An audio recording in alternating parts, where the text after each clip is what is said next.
살아계신 하나님의 말씀 봅니다. 누가복음 14장 25절에서 33절입니다. 누가복음 14장 25절에서 33절까지입니다. 허다한 무리가 함께 갈새 예수께서 돌이키사 이르시되 모른 내게 오는 자가 자기 부모와 처자와 형제와 자매와 및 자기 목숨까지 미워하지 아니하면 능히 나의 제자가 되지 못하고 누구든지 자기 십자가를 지고 나를 쫓지 않는 자도 능히 나의 제자가 되지 못하리라. 너희 중에 누가 망대를 세우고자 할진대 자기의 가진 것이 준공하기까지에 족할는지 먼저 앉아 그 비용을 예산하지 아니하겠느냐. 그렇게 아니하여 그 기초만 쌓고 능히 이루지 못하면 보는 자가 다 비웃어 가로되 이 사람이 역사를 시작하고 능히 이루지 못하였다 하리라. 또 어느 임금이 다른 임금과 싸우러 갈 때 먼저 앉아 1만으로서 저 2만을 가지고 오는 자를 대적할 수 있을까 헤아리지 아니하겠느냐. 만일 못할 터이면 저가 아직 멀리 있을 동안에 사신을 보내어 화친을 청할지니라. 이와 같이 너희 중에 누구든지 자기의 모든 소유를 버리지 아니하면 능히 내 제자가 되지 못하리라. 아멘. 기도합니다. 하나님, 오늘도 하나님의 말씀을 통해서 위로받고 힘을 얻게 하시고 또 하나님이 주시는 말씀으로 인해서 우리의 영적 양식들이 풍족해지는 시간 되게 해주옵소서. 빛의 안에 은혜 받기 원하오니 하나님의 빛의 안에 성령 충만케 하시고 하늘 문을 여시고 살아계신 하나님의 말씀을 우리 교회에 들려주옵소서. 하나님 함께 해주셔서 감사하며 예수님의 이름으로 기도합니다. 아멘. 각 국가를 대표한 대표 선수들이 마라톤 경기에 출전할 때 그들 출발선에 서 있는 동안에 어떤 생각을 하고 서 있을 것 같습니까? 아마 그들은 전부 다 끝까지 완주할 거라는 꿈을 꾸고 있을 겁니다. 어떤 선수들은 자기가 갖고 있는 기록과 또 여기 온 사람들의 기록을 비교해 가면서 나는 분명히 금메달을 딸 수 있을 거야. 어떤 사람은 나는 최소한도 금메달을 딸지 못할지라도 동메달이라도 딸 수 있을 거야 하는 어떤 꿈을 그들이 꾸고 그 기대를 가지고 있을 겁니다. 그런데 한 사람도 아니고 그 많은 사람들이 출발선에 서서 나름대로의 기대와 꿈을 갖고 출발을 합니다. 그런데 그들이 결승선에 들어올 때는 그 사람들이 다 꿈꾼 사람들이 들어온 것이 아니라 그 일부만이 결승선에 들어올 수가 있습니다. 그럼 그 꿈꾸던 사람들이, 그 기대하고 있던 사람들은 지금 다 어디에 가 있습니까? 그걸 사라진 사람들 중에서도 분명 메달의 꿈을 꾼 사람들이 있었을 것이고 완주의 꿈을 꾼 사람들도 그 가운데 있을 겁니다. 그러나 그들이 어떤 꿈을 지금 꾸고 있었을지라도 결승선에서 어떤 기대를 하고 있었다 할지라도 그들이 결승선에 들어오지 못한다면 그들이 출발선에서 꿈꾸었던 것들은 헛된 꿈이 되고 마는 겁니다. 오늘 25절에 보면 허다한 무리가 함께 갈새 예수께서 돌이키사 이르시되 허다한 무리가 예수님을 따라오고 있었습니다. 예수님의 제자들과 함께 그 무리에 섞여서 예수님이 가는 곳마다 따라오는 사람들이 있었는데 그 수가 시간이 가면 갈수록 더 많아지고 있었습니다. 그 허다한 무리 중에는 예수님을 통해서 어떤 이익을 얻을 수 있지 않을까라는 꿈을 꾸고 있는 사람도 있었고 어떤 사람은 내가 지금은 천한 신분인데 예수님을 따라다니면서 내 신분을 좀 상승시켜지는 않을까? 좀 신분 상승의 기회로 삼을 수 있지 않을까? 이런 기대를 갖고 예수님을 따라오는 사람도 있었습니다. 질병에 걸린 사람들은 예수님을 만나면 다 고침을 받는다고 하는데 나도 예수님을 따라다니다 보면 건강한 모습으로 내 남은 삶을 살 수 있지 않을까. 그래서 이런 건강의 복을 누리기 위해서 예수님을 따라오는 사람도 있었고 또 가난한 사람들 중에는 내가 예수님을 따라다니면 최소한도 일용할 양식을 얻을 수 있는데 모든 사람들이 기근이 들어서 굶는다 할지라도 그래도 예수님을 따라다니는 사람들은 배불리 먹을 수 있는데 이런 기대를 갖고 예수님을 따라오는 사람도 있었습니다. 때로 그들 중에는 어떻게 하면 예수님을 해칠 수 있을까? 어떻게 하면 예수님에게 흠집을 낼 수 있을까? 이런 생각을 갖고 따라오는 사람들도 있었습니다. 이런 많은 무리들과 함께 길을 걸으시다가 예수님이 어느 순간에 뒤를 돌아보시면서 그들을 향해서 말씀을 시작하십니다. 그것이 바로 오늘의 본문이에요. 따라오는 것으로서 예수님이 제자가 되고 이 머릿속에 섞여 있다는 것을 통해서 너희들의 천국에 들어가는 것이 아니다라는 사실을 말씀해 주고 있습니다. 어떻게 우리가 좀 강력하게 오늘 본문을 말씀을 드린다면 헛된 기대를 갖고 있는 사람들이라면 지금이라도 돌아가라는 겁니다. 예수님의 제자로 살 마음이 없다면, 그렇게 살다가 천국에 들어갈 것이 아니라면 헛된 기대를 하는 것이라고 말씀하고 있습니다. 우리가 믿음 생활을 통해서 구원을 받고 내가 믿음 생활을 통해서 천국에 들어갈 수 없다면, 믿음 생활을 통해서 내가 갖고 있는 기대, 내가 갖고 있는 꿈들은 헛된 것이라고 말씀을 하고 있는 겁니다. 질병의 치료를 꿈꾸고 있을 수 있습니다. 마음의 평안을 우린 기대할 수 있습니다. 신앙생활을 통해서 물질의 풍요를 우린 기대하며 살아갈 수도 있습니다. 오늘 예수님은 이런 것을 책망하지는 않습니다. 병들어서 왔느냐, 그래서 고침받기 위해서 왔느냐, 마음의 평안을 위해서 왔느냐, 이 땅에서 좀 잘 살아보고 싶어서 왔느냐, 이거 갖고 좀 책망하고 있지는 않습니다. 그럼 예수님이 지금 무엇을 갖고 책망하고 그들을 돌아보면서 말씀하고 계시느냐 하면, 믿음 생활의 결론이 구원이어야 되고 믿음 생활의 결론이 천국에 들어가는 것이 되어져야 한다는 겁니다. 만약에 이것이 빠져버린다면, 내가 믿음 생활을 통해서 다른 것을 얻기를 원하지만 그 기대를 하고 있는데 여기에 영생이라는 것이 빠져버렸고 천국이 없었다면 그 모든 것은 헛된 기대요, 헛된 꿈이라고 오늘 말씀해주고 있습니다. 그럼 우리가 헛된 꿈을 꾸지 않고 참된 하나님이 원하시는 이 믿음의 축복을 어떻게 누릴 수 있겠습니까? 첫 번째, 예수님을 믿는 믿음이 늘 우선순위여야 합니다. 26절을 보면 모른 내게 오는 자가 자기 부모와 처자와 형제와 자매와 및 자기의 목숨까지 미워하지 아니하면 능히 나의 제자가 되지 못하리라. 우리 가운데 가장 중요하게 생각하는 관계가 가족 관계가 아니겠습니까? 친구도 좋고 뭐도 좋고 사회생활도 좋고 다 좋지만 가장 우리 가운데 밀접하게 관련되어져 있고 우리에게 가장 큰 영향을 미치는 것은 분명 가족관계입니다. 그런데 이 가족관계에 매여서, 사랑관계에 매여서 내 믿음 생활을 거기만 연결시켜서 유지하려고 한다면 문제가 될 수 있음을 말씀합니다. 26절의 말씀은 부모와 처자와 형제와 자매, 내 목숨을 지금 버려라, 그 사람들과의 관계를 단절해라, 이런 말씀을 우리에게 해주시는 것은 아니에요. 어떤 말씀을 강조하기 위해서 이 말씀을 하고 계시느냐 하면 믿음 생활에서의 우선순위는 예수 그리스도를 믿는 믿음이라는 것을 우리에게 알려주고 있는 겁니다. 믿음의 우선순위가 예수를 믿는 그 믿음이 아니라면 천국에 들어가는 길에 실패할 수 있습니다. 우리가 사람 때문에 신앙생활하고 사람 때문에 교회 다니고 사람 때문에 예수 믿는 것처럼 삶을 살고 있다면 실패할 수 있다는 거예요. 민수기에 보면 고르당 사건이 기록되어져 있는데 우리가 그 사건을 기억할 수 있을 겁니다. 고라를 비롯한 많은 무리들이 모세와 아론이 그들 인도하는 일에 대해서 반기를 들고 이제 우리 가나안 땅에 가기 싫다. 그래서 다시 고라를 중심으로 해서 우리는 애굽으로 돌아가겠다. 이런 반항 운동을 일으킵니다.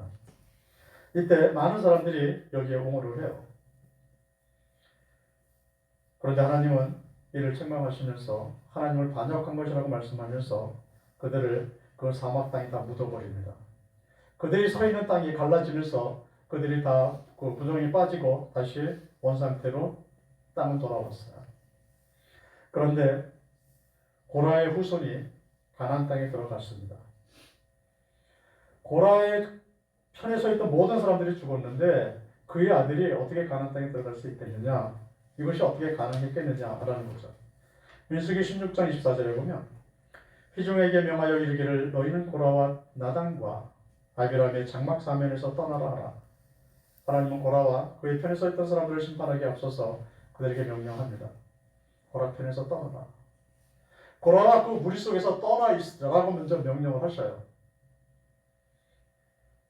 바로 이때 고라의 아들들은 아버지 편에 서지 않습니다. 아버지를 떠나요. 그리고 하나님의 편에 그들이 섭니다. 하나님을 대적했던 아버지가 아니라 고라의 아들은 하나님의 자녀로서의 삶을 그가 삽니다.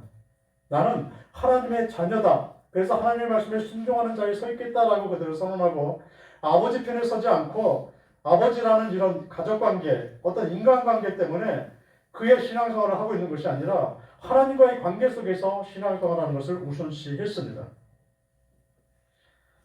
또 민수기 16장 50절에 보면 고라의 일로 죽은 자 외에 연병에 죽은 자가 14,000명이었더라. 고라가 그 가족들과 함께 그 무리 속에서 있던 사람들이 땅에 다 묻혔습니다. 그러니까 백성들이 다시 일어나서 모세와 아론을 원망해요. 지금 고라가 죽은 이유가 뭔지 아느냐? 바로 모세 너 때문이 아니냐? 모세와 아론이 없었다면 고라가 왜 죽었으며 우리 백성 가운데 이 많은 사람들이 왜 땅속에 묻혔겠느냐? 하면서 대항을 해요. 그때는 하나님이 전염병을 보내셔서 그들 가운데 14,000명이 죽습니다. 그런데 이 가운데 죽은 14,000명 가운데 고라의 아들이 없어요. 고라의 아들들은 지금 어디에 있습니까? 사람이 우선순위로 있었다면 고라의 아들들도 죽을 수밖에 없었겠죠.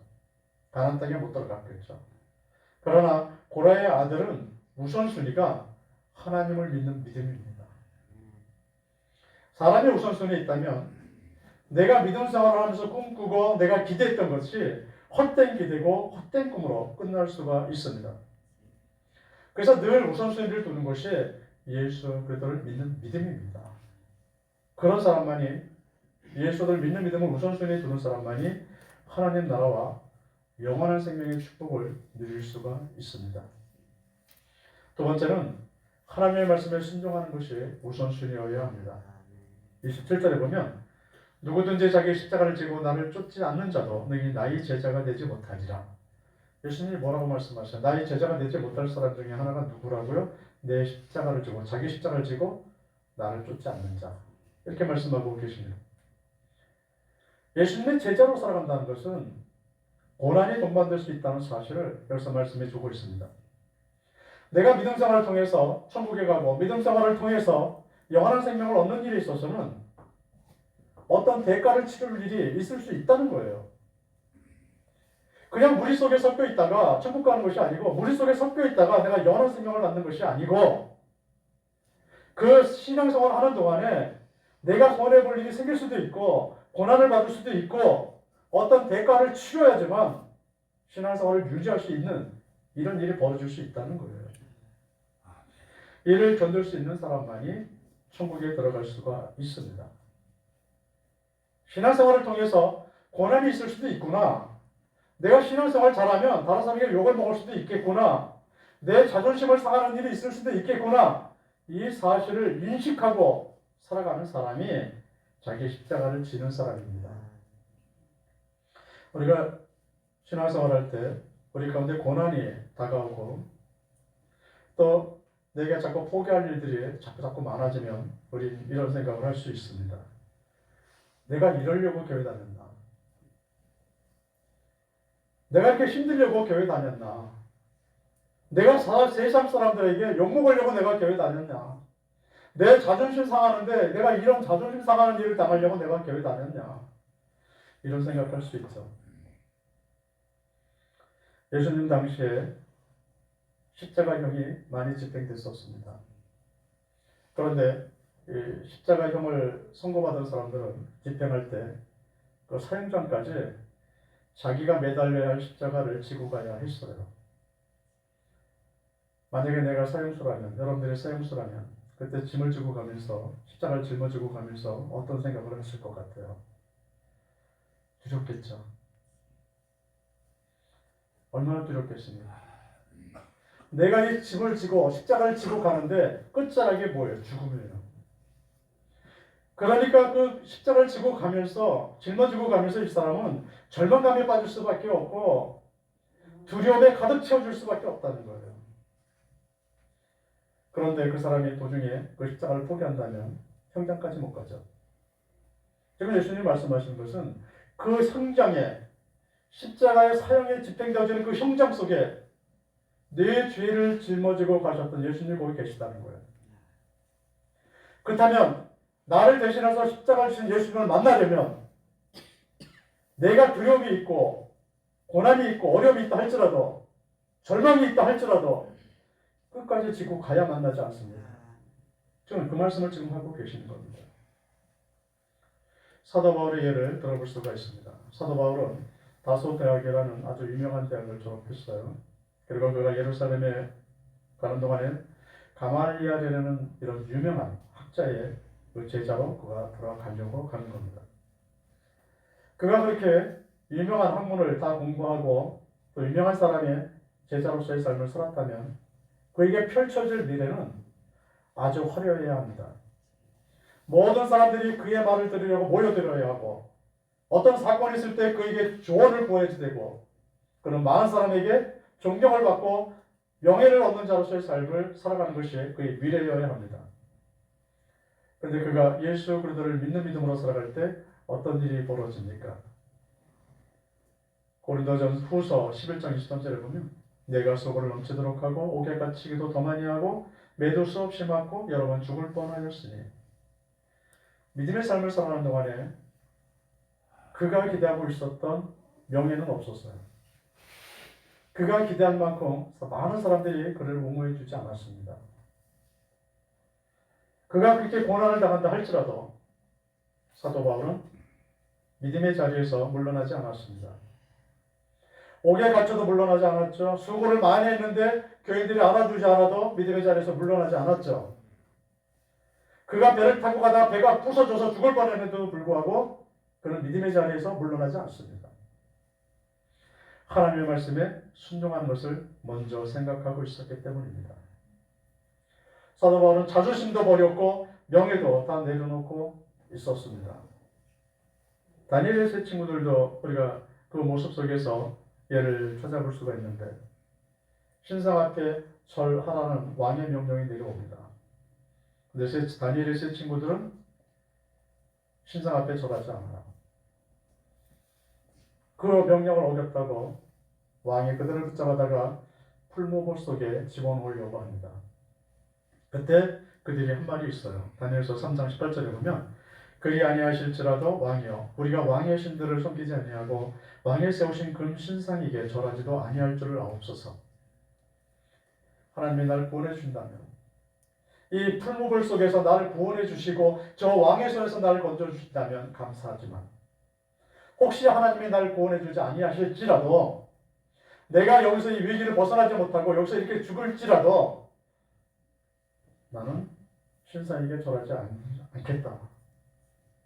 이런 고백을 다니엘의 세 친구가 하고 있습니다. 내가 신앙생활을 통해서 잃어버리는 것이 너무 많다 할지라도 내 손에 있는 것을 다 잃어버린다 할지라도 나는 하나님의 말씀은 떠나지 않겠다고. 이런 고백을 그들이 했던 겁니다. 우리가 믿음으로 살아갈 때 고난이 찾아올 수 있습니다.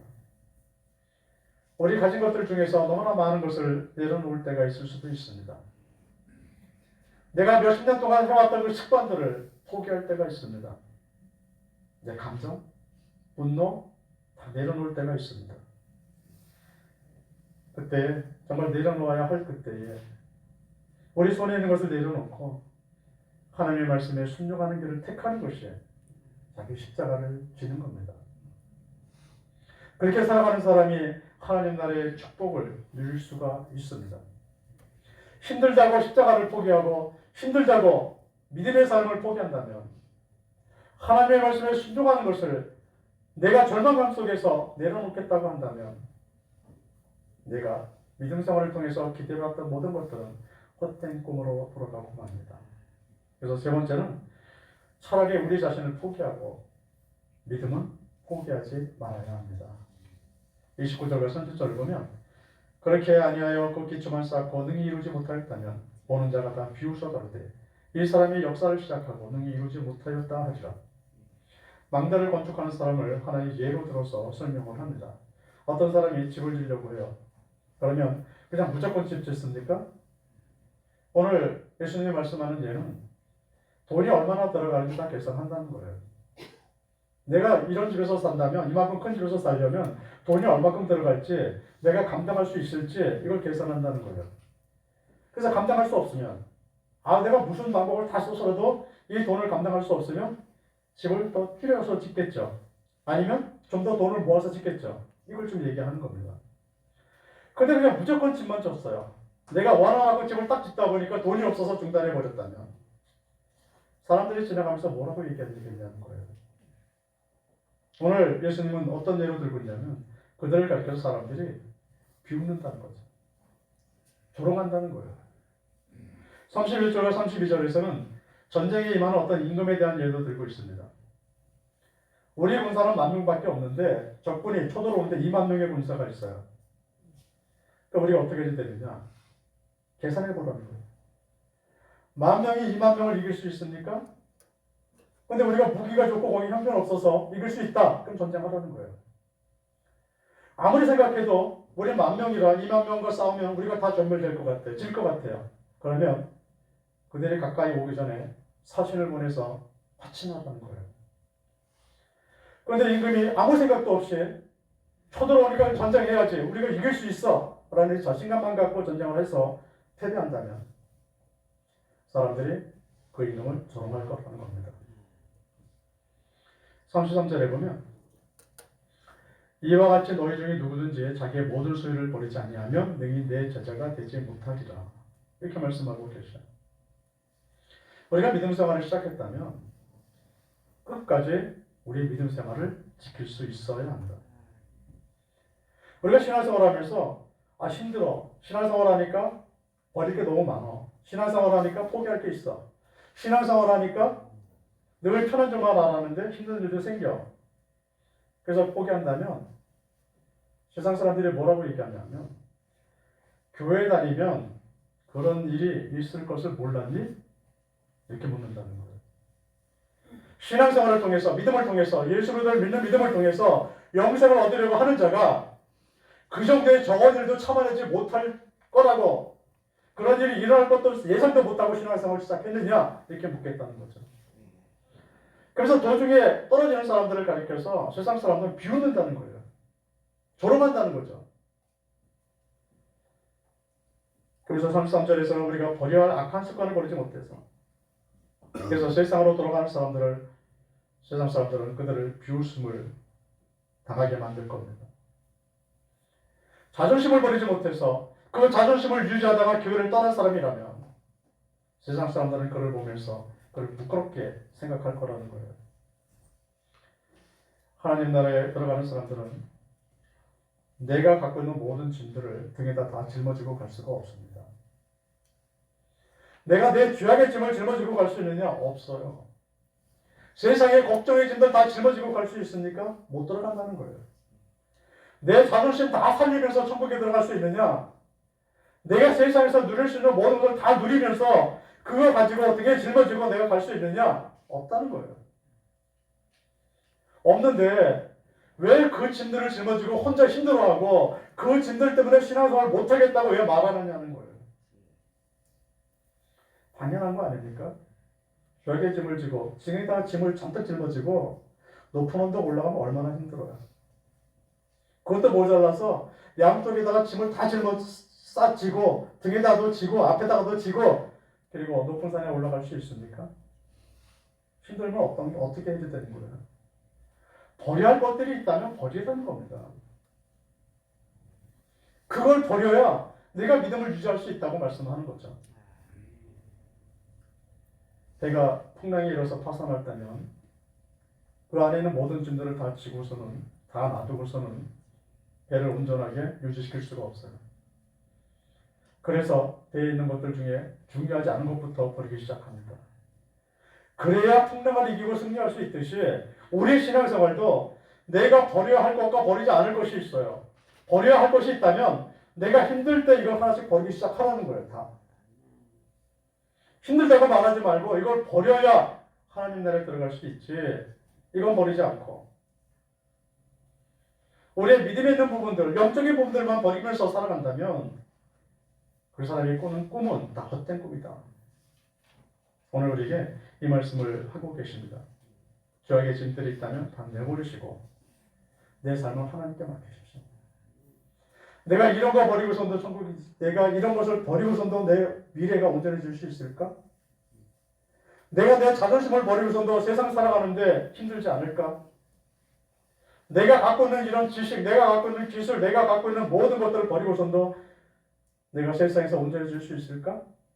이 걱정하지 말고, 이 걱정의 짐을 지고 가지 말고 하나님이 내 미래도 책임져 주시죠. 내가 내 삶을 버린다 할지라도 하나님은 내게 영원한 생명을 주시죠. 이 믿음을 갖고 믿음을 유지하며 살아갈 것을 말씀하고 있습니다. 믿음 안에서 꾸는 참된 꿈은 영원한 생명까지 이루어져야 합니다. 구원받아서 천국에 들어가는 것까지 이어져야 합니다. 교회 다니면서 질병의 치유를 받는 사람도 있어요. 교회 다니면서 물질의 풍요를 누리는 사람도 있습니다. 교회 다니면서 마음의 평화를 누리는 사람도 있어요.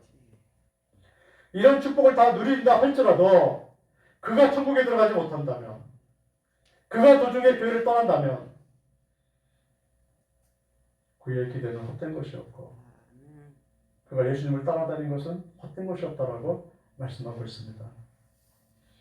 우리의 손에 있는 것에 매여서 살아가는 사람이 아니라 하나님의 말씀에 우리 자신을 굴복시키며 살아가시기 바랍니다. 하나님의 말씀에 겸손하게 엎드려서 그 말씀을 듣는 자로 살아가시기 바랍니다. 그 사람이 천국의 즐거움에 참여하는 하나님의 참 자녀입니다. 이 땅에서 믿음에 있는 사람과 어울려 살아가는 것이 아니라 하나님과 교제하며 살아가십시오. 그래서 영원한 천국에 이르는 영원한 생명을 누리며 살아갈 수 있으시기를 예수님의 이름으로 축원드립니다. 기도합니다. 하나님, 우리가 가진 것에 내가 있는 것들만 얽매여서 신앙생활에 실패하지 않게 하시고, 하나님이 미워하시는 것들이 있다면 다 버리게 하시고, 하나님이 우리에게 원하시는 일들, 또 하나님의 말씀을 굳게 붙들고 우리의 삶을 살게 하여 주셔서 이 땅에서도 우리가 원하는 축복을 누리게 하시고, 무엇보다 저 하늘나라에 영원한 생명을 다 얻는 자로서의 삶을 다 살아갈 수 있게 해주옵소서. 낙심하거나 절망하거나 두려움으로 실패하는 자 하나도 없게 해주옵소서. 늘 하나님이 우리와 함께 해주셔서 감사하며 예수님의 이름으로 기도합니다.